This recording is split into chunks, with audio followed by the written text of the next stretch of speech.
الرجيم بسم الله الرحمن الرحيم وما لكم لا تقاتلون في سبيل الله والمستضعفين من الرجال والنساء والولدان الذين يقولون ربنا أخرجنا من هذه القرية الظالم أهلها واجعل لنا من لدنك وليا واجعل لنا من لدنك نصيرا صدق اللہ العظیم۔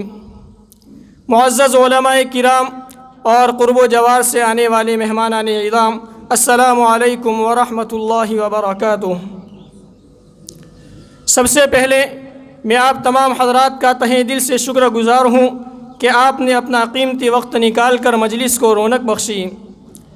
شکریہ تیرا تیرے آنے سے رونق تو بڑھی، شکریہ تیرا تیرے آنے سے رونق تو بڑھی، ورنہ یہ محفل جذبات ادھوری رہتی۔ آپ سب کو معلوم ہے کہ کسی بھی مجلس کا آغاز تلاوت قرآن سے کیا جاتا ہے، تاکہ مجلس کا آغاز و افتتاح تلاوت قرآن سے کیا جاتا ہے تاکہ وہ مجلس بابرکت رہے اور اختتام بخیر و عافیت ہو۔ قرآن کی تلاوت سے ہو آغاز محفل کا، قرآن کی تلاوت سے ہو آغاز محفل کا، اس نور سے پا جائیں ہم راستہ منزل کا، جس کے لیے میں مولانا حماد کو دعوت دیتا ہوں موصوف آئیں اور اپنی خوش الحانی سے دلوں کو منور فرمائیں۔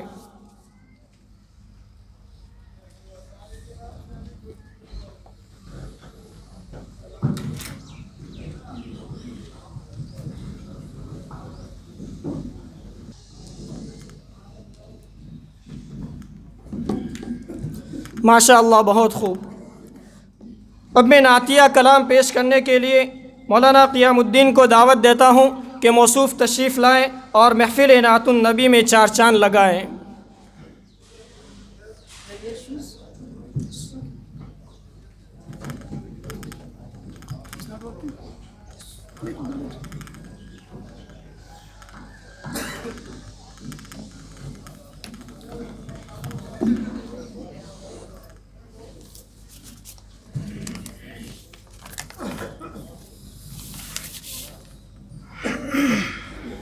السلام علیکم ورحمۃ اللہ وبرکاتہ۔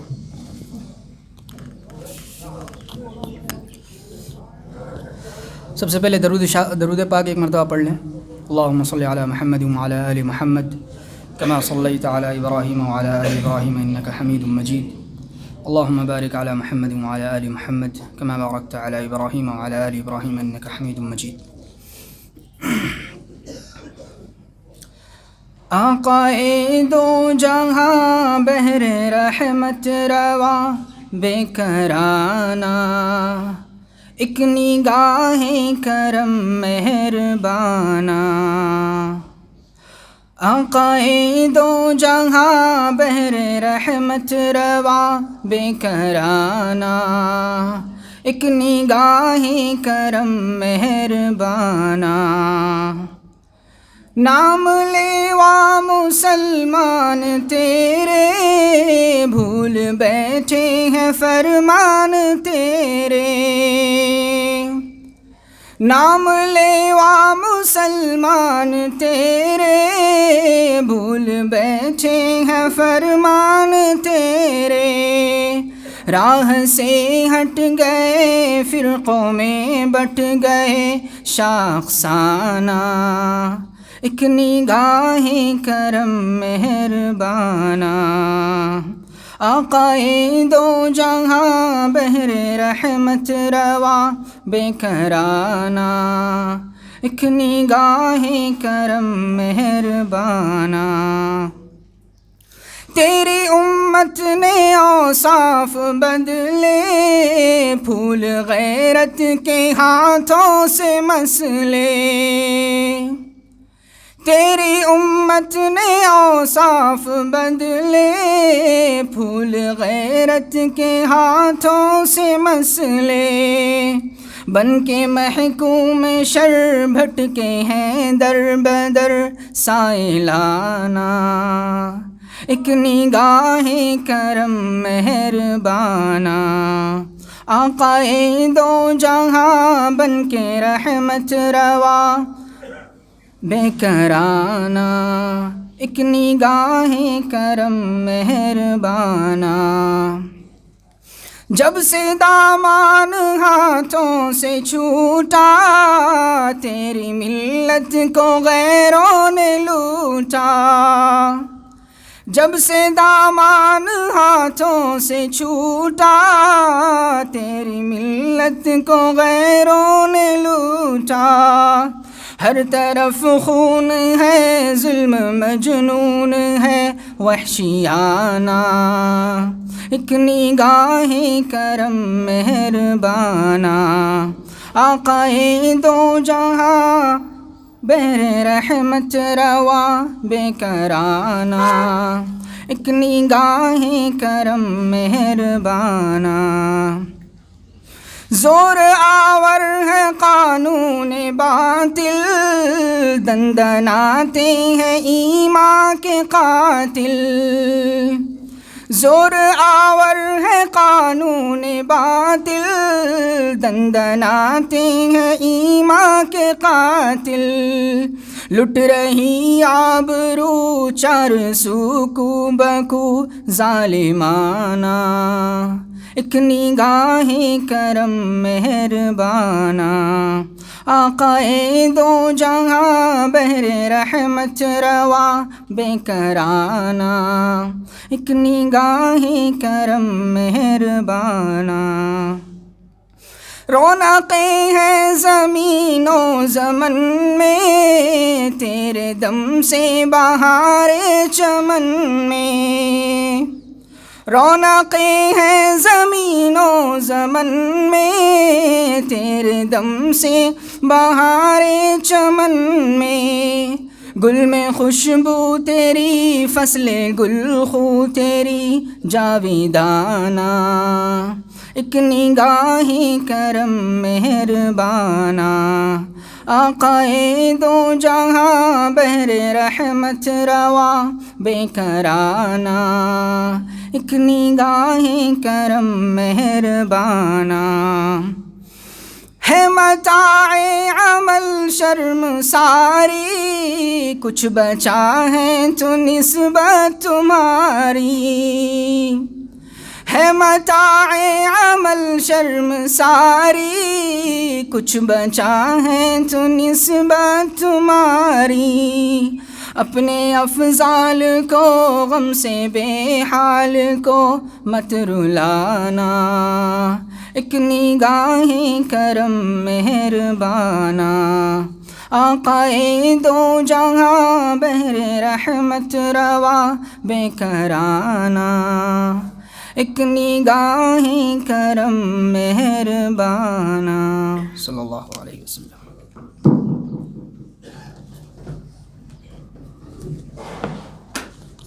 ماشاء اللہ بارک اللہ۔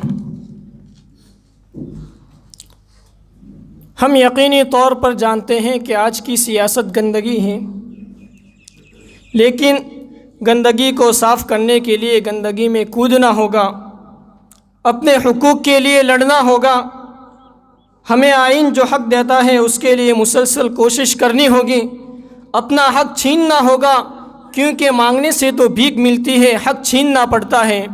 لہذا اسی موضوع پر روشنی ڈالنے کے لیے اب میں مولانا عبدالرحمن کو دعوت دیتا ہوں کہ موصوف تشریف لائیں اور اسلام میں سیاست کی اہمیت کے ساتھ ملک کی موجودہ صورتحال اور جمہوریت کے 4 ستونوں پر بات کریں۔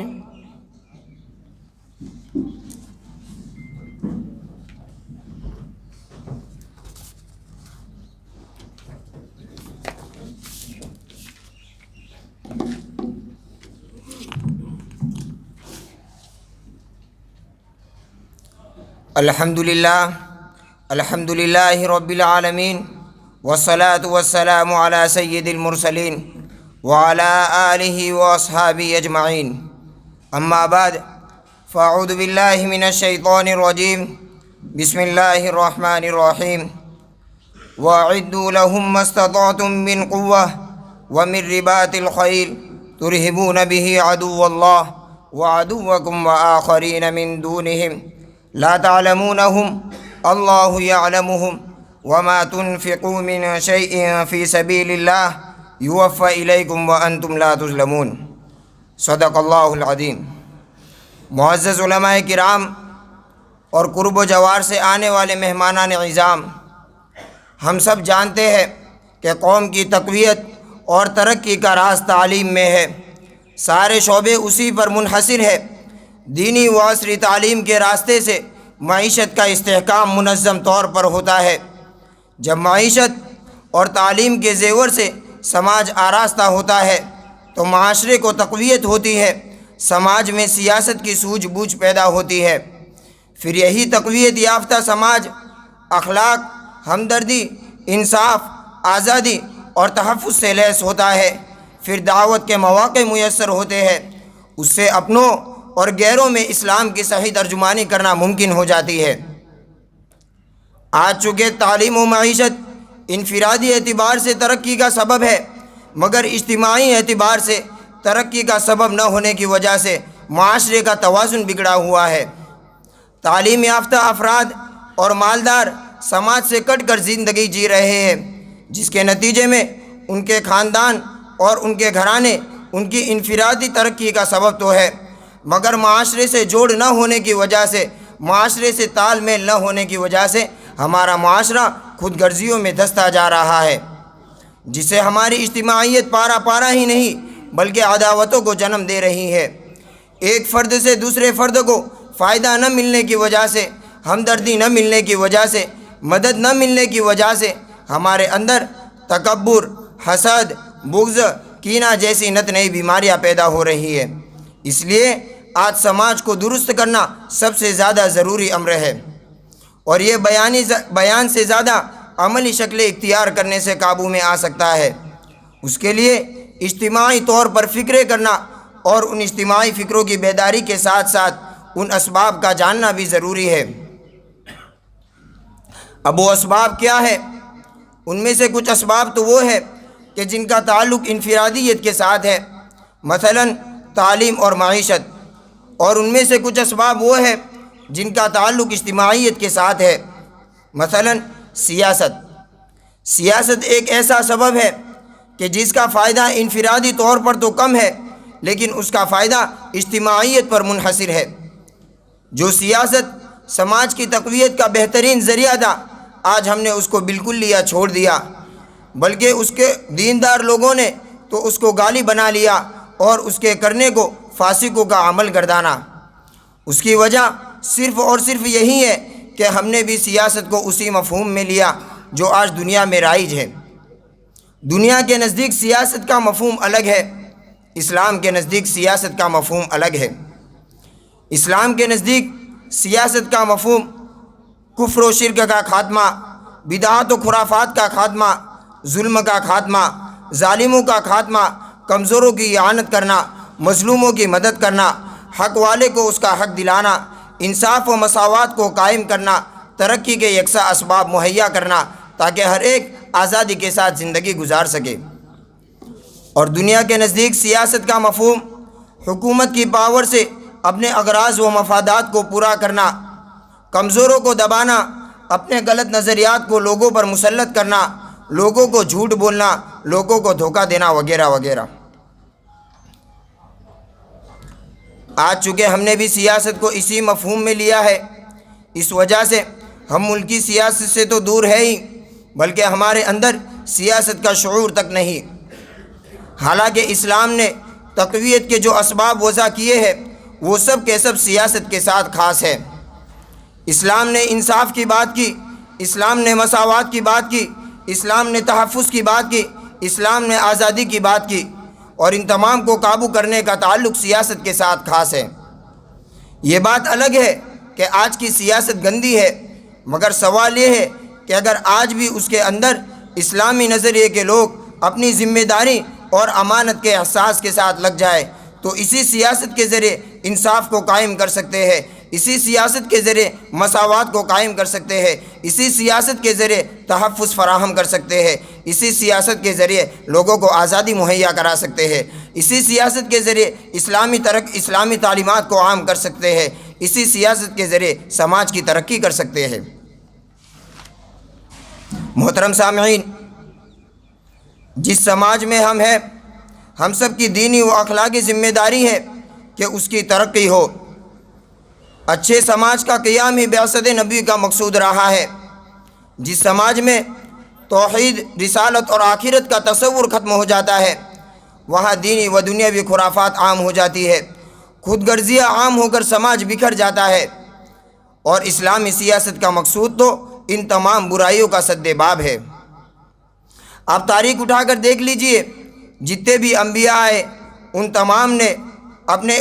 تمام کو ان کے انفرادی اعمال کے ساتھ ساتھ سماج کو سدھارنے کی ذمہ داری بھی سونپی گئی، اور جب انہوں نے اپنی ذمہ داری ادا کر دی تو نہ ماننے والوں کو خدائی عذاب سے ہلاک کر کے بہترین سماج کو باقی رکھا گیا اور ان کی سربراہی انبیاء کو دی گئی۔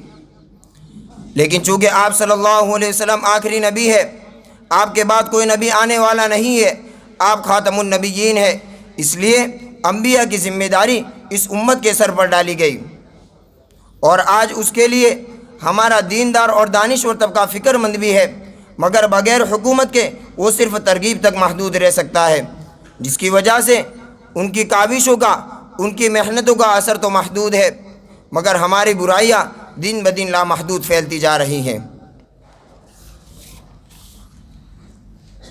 امت مسلمہ کا دانشور طبقہ آج کل سیاست میں پھیلی گندگیوں سے دوری بنا کر زندگی جی رہا ہے، اور اس سے اپنی آخرت کے برباد ہونے کا تصور کر کے اس سے دور رہنے میں ہی خود کی عافیت سمجھتا ہے۔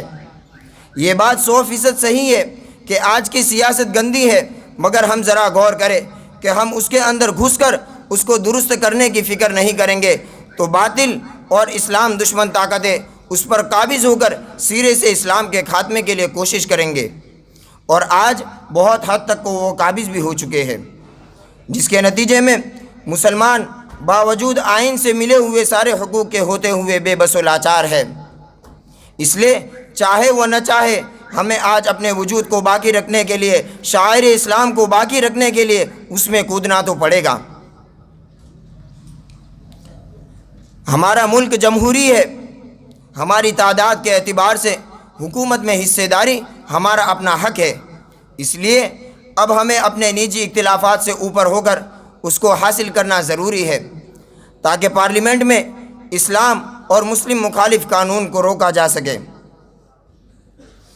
مگر مشکل یہ ہے کہ ان میں متقی، دیندار اور آخرت پر ایمان رکھنے والے خدا ترس لوگ حصہ نہیں لیتے، تو جو مسلمان حصہ لیتے بھی ہیں وہ مسلمانوں کے ووٹوں سے خود کا تو بھلا کرتے ہیں، مگر مسلمانوں کو اور سماج کو ان سے نہ کوئی دینی فائدہ حاصل ہوتا ہے نہ دنیاوی فائدہ حاصل ہوتا ہے۔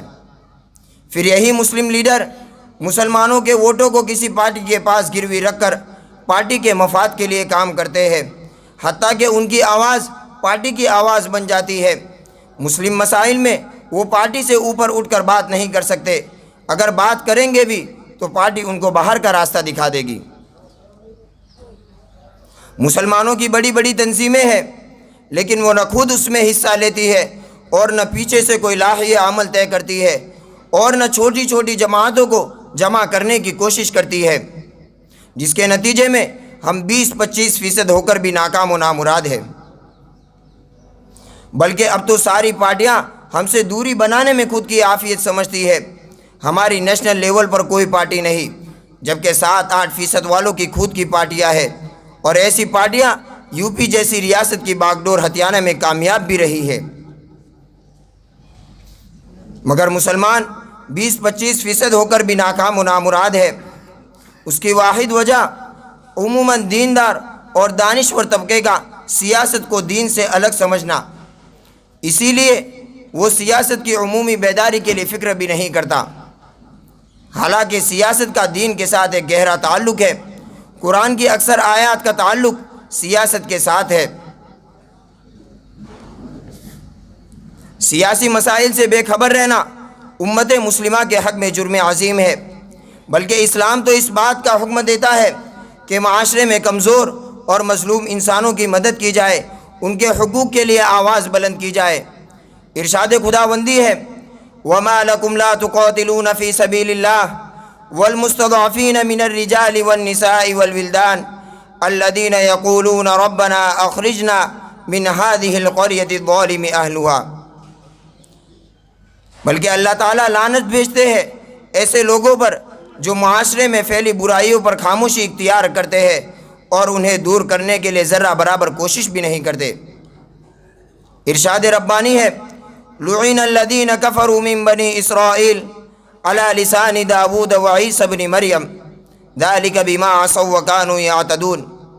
لعنت بھیجی گئی بنو اسرائیل پر حضرت داؤد اور عیسیٰ ابن مریم کے زبانی، یہ اس وجہ سے کہ انہوں نے نافرمانی کی اور وہ حد سے تجاوز کرتے تھے، اللہ کے حرمات سے نہ خود بچتے تھے اور نہ دوسروں کو روکتے تھے۔ آج اگر ہندوستان کے حالات کو سامنے رکھا جائے تو اس بات کی شدید ضرورت ہے کہ اس موضوع پر دیندار اور دانشور طبقہ عملی اقدام کرے، اس لیے کہ قیادت کے وہی اہل ہیں، ان کی ذمہ داری عوام سے کہیں زیادہ ہے۔ آج عوام ان پر ٹکٹکی لگائے منتظر ہے۔ ہماری کچھ جماعتوں نے بظاہر کسی مصلحت کی وجہ سے سیاست سے دوری اختیار کی ہے، مگر ہم اس سے دھوکہ نہ کھائے۔ انہوں نے تو بظاہر کسی مصلحت کی وجہ سے سیاست سے دوری اختیار کی، مگر ہم نے بالکلیہ طور پر سیاست سے دوری اختیار کر کے اپنے وجود کو جوخم میں ڈال دیا ہے۔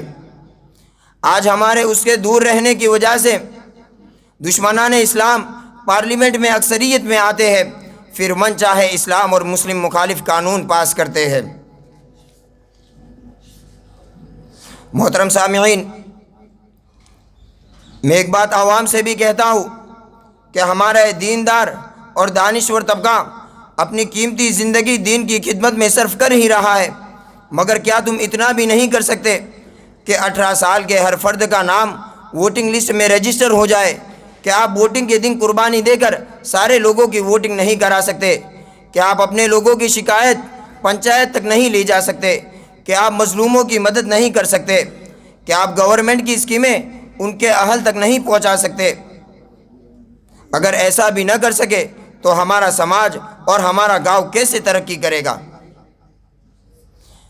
ہمارے نوجوانوں کو پنچایت کے سارے قانون نیز ان کو شکایت کہاں کرنا، کس کو کرنا، کون سا آفیسر کس ڈپارٹمنٹ میں بیٹھتا ہے، اس کے اختیارات کتنے ہیں، اس کی شکایت کس سے کی جا سکتی ہے، ان تمام چیزوں کی جانکاری ہمارے نوجوانوں میں پیدا کرنے کی ضرورت ہے۔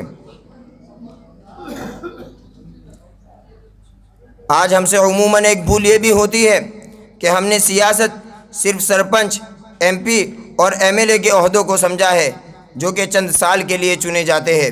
یہ تو سیاست کی ایک معمولی سی کڑی ہے، اس کو لیجسلیٹو یعنی مقننہ کہتے ہیں۔ سیاست کے کل 4 شعبے ہیں۔ نمبر 1 لیجسلیٹو یعنی مقننہ، نمبر 2 ایگزیکیوٹو یعنی منتظمہ، نمبر 3 جوڈیشری یعنی عدلیہ، اور نمبر 4 میڈیا۔ جو ایم پی اور ایم ایل ایز ہوتے ہیں وہ تو مختصر مدت کے لیے چنے جاتے ہیں، لیکن ان کی ساری چابیاں منتظمہ کے پاس ہوتی ہے، قانون کا نفاذ بھی انہی پر منحصر ہوتا ہے۔ مگر آج ہم نے منتظمہ کی اصل طاقت کو معمولی سی نوکری اور معمولی سا عہدہ سمجھ کر نظر انداز کر دیا، جبکہ 3% برہمنوں نے اسی پر قبضہ کر کے آج بھارت کی اکثریت کو غلام بنانے کی تیاری میں لگے ہوئے ہیں۔ اسی طرح سیاست کا تیسرا شعبہ جوڈیشری، جو مقننہ اور منتظمہ دونوں کو قابو میں رکھنے کی طاقت رکھتا ہے، ہم اس کو بھی سیاست سے جدا تصور کرتے ہیں۔ ہمارا سماج جج کی کرسی پر بیٹھنے کی کوشش نہیں کرتا اور نہ ہی اپنے بچوں کو ایسے عہدوں کے لیے تیار کرنے کے لیے ادارے قائم کرتے ہیں۔ اس کے بعد سیاست کا چوتھا شعبہ میڈیا ہے، اس کو بھی ہم نے پس پشت ڈال دیا۔ ہمارا نہ کوئی میڈیا ہے اور نہ ہی کوئی آواز، ہم اس میں بھی پوری طرح معذور ہے، چاہے الیکٹرانک میڈیا ہو یا پرنٹ میڈیا، ہم نے اس سے دوری بنا لی ہے، صحافت میں ہم کہیں نظر نہیں آتے۔ رہا سوشل میڈیا تو وہ بھی ایک تفریح کا ذریعہ بن چکا ہے، اس کا صحیح استعمال نہ ہمیں پتہ ہے اور نہ ہی ہم اس کو متحد کر کے آواز بنا پا رہے ہیں۔ یاد رکھنا، جب تک ہمارے پاس ان چاروں شعبوں میں افراد نہیں ہوں گے، ہمارے ارد گرد کا دائرہ تنگ ہوتا چلا جائے گا اور ہم بھیڑ ہو کر رہ جائیں گے۔ بھیڑ کسی کام کی نہیں ہوتی، صرف انتشار پھیلانے کے لیے ہوتی ہے۔ منظم شے کا نام ہی فوج ہے۔ بھیڑ اور فوج میں فرق سمجھنے کی ضرورت ہے۔ محترم سامعین، ہمارے سماج میں عموماً سیاسی شعور اور سیاسی بیداری نہ ہونے کی وجہ سے جب بھی الیکشن کا موقع آتا ہے، چھوٹا سے چھوٹا گاؤں ہو چند حصوں میں تقسیم ہو جاتا ہے۔ چاہے ایم پی کا الیکشن ہو یا ایم ایل اے کا الیکشن ہو یا پنچایت کا الیکشن ہو، ووٹ کس کو دینا ہے اس کو لے کر بڑا انتشار ہوتا ہے۔ ہر گلی سے امت کے ووٹ کا حقدار کھڑا ہو جاتا ہے، جن میں نہ سیاسی شعور ہوتا ہے اور نہ ہی قیادت کے اوصاف، ان میں صرف مفاد پرستی ہوتی ہے۔ اسی وجہ سے الیکشن کو لے کر بڑا انتشار ہوتا ہے، خاندان ٹوٹتے ہیں، رشتہ داریاں ختم ہو جاتی ہے، پرانی دوستی دشمنی میں تبدیل ہو جاتی ہے۔ جوڑ توڑ طلاق کی وجہ سے خاندان میں نہیں ہوتا، وہ پنچایت کے الیکشن میں ہوتا ہے، اس لیے کہ اس میں اپنے مفاد کو سامنے رکھا جاتا ہے اور عوام کو بالکل نظر انداز کر دیا جاتا ہے، جس کی وجہ سے ہمارے ووٹ منتشر ہو کر رہ جاتے ہیں اور دشمنان اسلام کو بغیر کسی محنت کے بڑی کامیابی مل جاتی ہے۔ ایک ووٹ سے حکومت گرتی بھی ہے اور ایک ووٹ سے حکومت بنتی بھی ہے۔ ہمارے ووٹ سے صرف گاؤں کا سرپنچ ہی نہیں بلکہ M P, M L A یہ سب چنے جاتے ہیں، اور ان تمام کی ذمہ داری ہے کہ وہ ہماری بنیادی ضرورتوں کو پورا کرے۔ ہماری بنیادی ضرورت جیسے کہ روٹی، تعلیم، کپڑا، مکان وغیرہ، اور گاؤں کی بنیادی ضرورتوں کو بھی پورا کرنا ان کی ذمہ داری ہے، جیسے کہ روڈ بنانا، صاف صفائی کرنا، پانی کا انتظام کرنا وغیرہ۔ گاؤں کے سرپنچ اور تلاٹی کی ذمہ داری ہے کہ گاؤں کی بنیادی ضرورت کی پلاننگ کر کے گورنمنٹ کے افسروں کے سامنے رکھے، اور وہ ایم پیز اور ایم ایل ایز کے پاس سرکار کی طرف سے جو فنڈ کروڑوں کی شکل میں آتا ہے اس کو حاصل کر کے گاؤں کی بنیادی ضرورتوں کو پورا کرے۔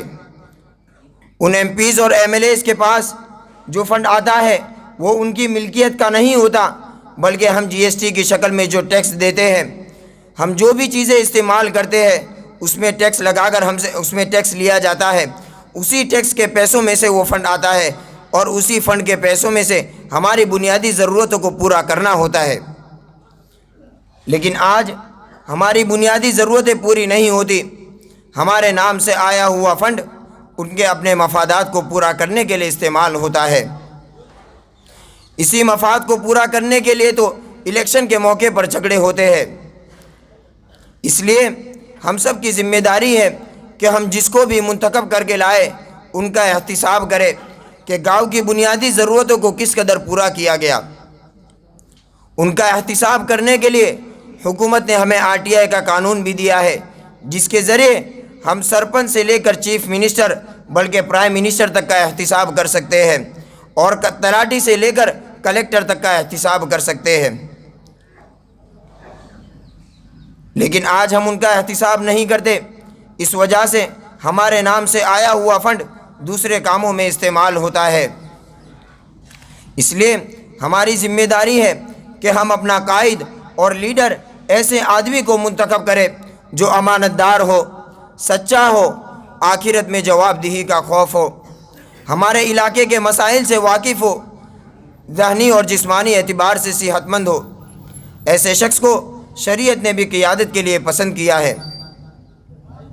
جس نے بھی امت کی ذمہ داری کا بوجھ اٹھایا اور اس کو بخوبی انجام دیا تو اس کے لیے بشارتیں ہیں، اور جس نے اپنی ذمہ داری کو نہیں نبھایا تو اس کے لیے سخت وعیدیں بھی ہیں۔ ابن ماجہ کی ایک روایت ہے، نبی کریم صلی اللہ علیہ وسلم کا ارشاد ہے، کوئی بھی ایسی قوم عزت نہیں پا سکتی جہاں حق پر فیصلہ نہ کیا جاتا ہو، جہاں کمزور بغیر کسی ہچکچاہٹ کے طاقتور سے اپنا حق لینے پر قادر نہ ہو۔ آج دنیا میں جہاں بھی بد امنی پھیلی ہوئی ہے، وہاں کے حالات کی اگر تحقیق کی جائے تو یہی نتیجہ سامنے آتا ہے کہ وہاں انصاف کے دوہرے پیمانے قائم کر دیے گئے ہیں، مزدوروں کے حقوق کو پامال کیا جا رہا ہے۔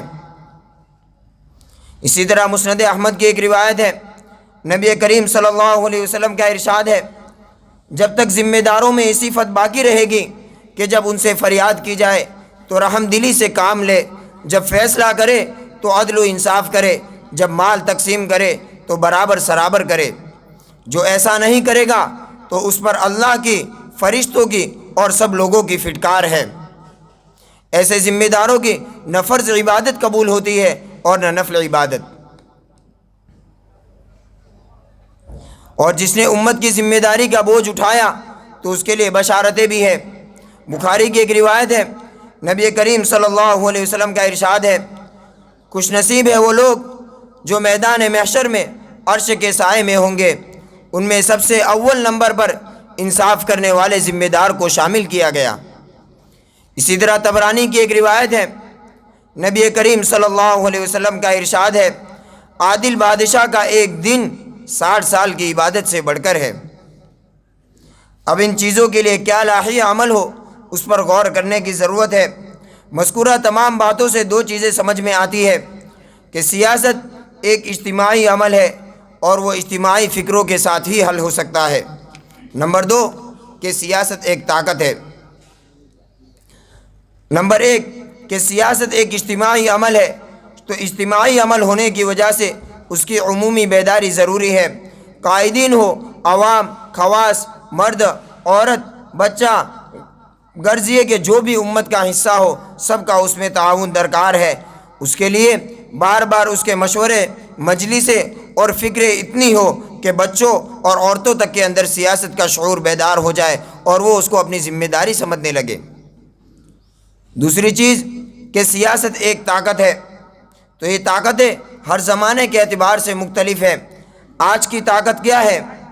تو جب ہم نے سیاست کے 4 شعبوں کو سمجھ لیا، مقننہ، منتظمہ، عدلیہ اور میڈیا، تو اخیر کے 3 یعنی منتظمہ، عدلیہ اور میڈیا، تو ان میں داخل ہونے کے لیے اعلیٰ عصری تعلیم درکار ہے۔ اس لیے ہمیں ہر گاؤں اور ہر محلوں میں ایسے بچوں کو تلاش کرنا ہوگا جو ذہین ہو، نرالے ہو۔ ان کو مسابقتی امتحانات میں پاس کرانا ہوگا، ان کے والدین کو آمادہ کرنا ہوگا، بچوں کی اہلیت سے واقف کرانا ہوگا، ان کی مالی امداد کرنی ہوگی، ان کو مناسب انسٹیٹیوٹ میں بھیج کر ان کی ہمت افزائی کرنی ہوگی۔ اس لیے ہمیں ہر گاؤں میں پروگرام کرنے ہوں گے تاکہ ہم ایسے بچوں کو تلاش کر سکیں۔ دوسری طاقت ووٹ کی طاقت ہے۔ مقننہ پر قبضہ اسی طاقت کے ذریعے سے ہو سکتا ہے۔ جمہوریت میں ہمارا ایک ایک ووٹ قیمتی ہے۔ ہمارے ووٹوں کی مجموعی طاقت ہی ہمارے کینڈیڈیٹ کو جتاتی ہے۔ تو ووٹ خود ایک طاقت ہے، لیکن جب یہ مجتمع اور منظم ہو جائے تو ناقابل تذکیر قوت بن جاتی ہے۔ اس کی مثال اینٹ اور دیوار کی طرح ہے کہ متفرق اینٹیں باوجود طاقت ہو کر طوفان کو نہیں روک سکتی، لیکن جب یہی اینٹیں دیوار کی شکل میں مجتمع و منظم ہو جائے تو طوفان کے رخ کو بدل دیتی ہے۔ ان چیزوں کے ذریعے ہم مقننہ کی طاقت کو ہمارے منشے کے مطابق استعمال کر سکتے ہیں۔ اس کے علاوہ وقتی طور پر قانونی و رفاہی کاموں سے پچھڑی ذاتوں کا تعاون کر کے ان کے ووٹوں کو اپنے ووٹوں کی طاقت کے ساتھ ضم کرنے کی محنت کرنا، ہمارے نوجوانوں میں ذمہ داریاں تقسیم کرنا، ان کی رہنمائی کرنا، ان کی مدد کرنا، ہر ماہ نوجوانوں کا ملنا، ان سے کارگزاری لینا اور نئے عزم کے ساتھ آگے بڑھنا، وقتاً فوقتاً عوام میں سیاسی بیداری کے پروگرام کر کے عوام کو جگاتے رہنا۔ اس طرح کی محنت اور فکریں کرتے رہیں گے تو ہمارا سیاسی وجود باقی رہے گا اور ہم اسلامی شعائر کے ساتھ زندگی گزار سکیں گے، ورنہ ہمارا وجود خطرے میں آ جائے گا۔ اللہ تعالی ہم سب کو عمل کرنے کی توفیق عطا فرمائے۔ میں اپنی بات مفکر ملت حضرت مولانا ابو الحسن علی میاں ندوی رحمۃ اللہ علیہ کی بات پر ختم کرتا ہوں۔ حضرت فرماتے ہیں کہ اگر قوم کو 5 وقتہ نمازی ہی نہیں بلکہ 100% تہجد گزار بنا دیا جائے، قوم کو 5 وقتہ نمازی ہی نہیں بلکہ 100% تہجد گزار بنا دیا جائے، لیکن ان کے اندر سیاسی شعور کو بیدار نہ کیا جائے اور ان کو ملک کے احوال سے واقف نہ کرایا جائے، تو ممکن ہے کہ اس ملک میں آئندہ تہجد تو دور کی بات 5 وقتہ نمازوں پر بھی پابندی عائد ہو جائے۔ حضرت کے کہے ہوئے اس ملفوظ پر آج ہم اپنی آنکھوں سے عمل ہوتا ہوا دیکھ رہے ہیں۔ وآخر دعوانا ان الحمد للہ رب العالمین۔ ماشاء اللہ، بہت بہت شکریہ۔ امید کرتا ہوں کہ ہماری ضرورت کی سیاست کا موضوع کھل کر ہمارے سامنے آ گیا ہوگا۔ اب دیکھنا یہ ہے کہ ہم اس میں کیا رول ادا کر پاتے ہیں۔ وائے ناکامی متاع کارواں جاتا رہا، وائے ناکامی متاع کارواں جاتا رہا، کارواں کے دل سے احساس ضیاء جاتا رہا۔ خدا نے آج تک اس قوم کی حالت نہیں بدلی، خدا نے آج تک اس قوم کی حالت نہیں بدلی، نہ ہو جس کو خیال خود اپنی حالت بدلنے کا۔ اب ایک اور منظوم کلام پیش کرنے کے لیے میں مولانا فرقان کو دعوت دیتا ہوں کہ موصوف ڈائس پر تشریف لائیں اور اپنے اشعار سے سامعین کے قلوب میں جگہ بنا لیں۔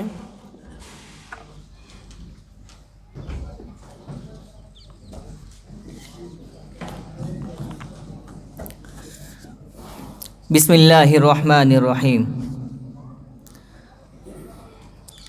اے نوجواں تم سے جہاں پہچان لے خود کی ہستیاں، آجوش میں پرہوش میں مٹ جائے گی تاریکیاں۔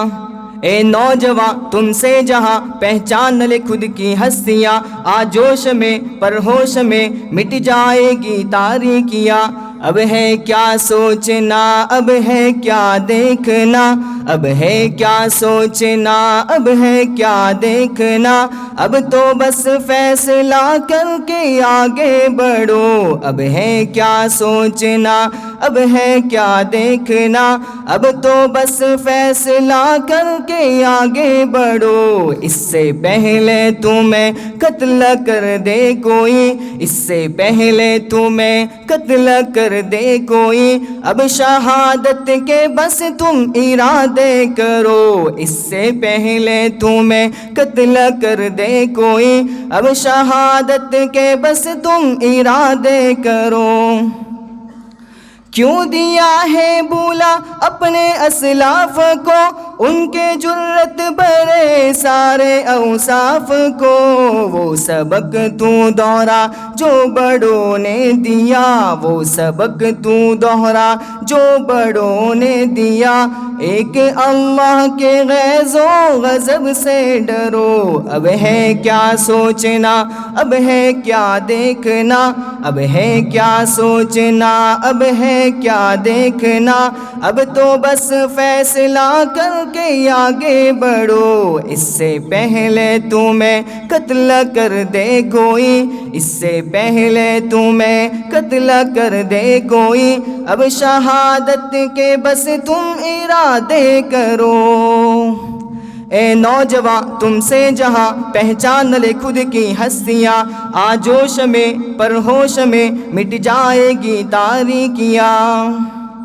چلنے والوں کو منزل مکاں مل گئے، رکنے والوں کے نام و نشاں مٹ گئے۔ گر طلب ہے مدد اس کا ایک ہے سبب، گر طلب ہے مدد اس کا ایک ہے سبب، خود کو رب کے حوالے کر کے چلو۔ گر طلب ہے مدد اس کا ایک ہے سبب، خود کو رب کے حوالے کر کے چلو۔ اب ہے کیا سوچنا، اب ہے کیا دیکھنا، اب ہے کیا سوچنا، اب ہے کیا دیکھنا، اب تو بس فیصلہ کر کے آگے بڑھو۔ اس سے پہلے تمہیں قتل کر دے کوئی، اس سے پہلے تمہیں قتل کر دے کوئی، اب شہادت کے بس تم ارادے کرو۔ اے نوجواں تم سے جہاں پہچان لے خود کی ہستیاں، اے نوجواں تم سے جہاں پہچان لے خود کی ہستیاں، آجوش میں پرہوش میں مٹ جائے گی تاریکیاں۔ آج کا دن جو شب میں ڈلا ہے، زندگی سے یہ دن کم ہوا ہے۔ آج کا دن جو شب میں ڈلا ہے، زندگی سے یہ دن کم ہوا ہے۔ دنیا دار الفنا اس سے آگے بقا، دنیا دار الفنا اس سے آگے بقا، بس یہی سوچ رکھ کے یہاں پہ جیو۔ دنیا دار الفنا اس سے آگے بقا، بس یہی سوچ رکھ کے یہاں پہ جیو۔ اب ہے کیا سوچنا، اب ہے کیا دیکھنا، اب ہے کیا سوچنا، اب ہے کیا دیکھنا، اب تو بس فیصلہ کر کے آگے بڑھو، اس سے پہلے تمہیں قتل کر دے کوئی، اس سے پہلے تمہیں قتل کر دے کوئی، اب شہادت کے بس تم ارادے کرو۔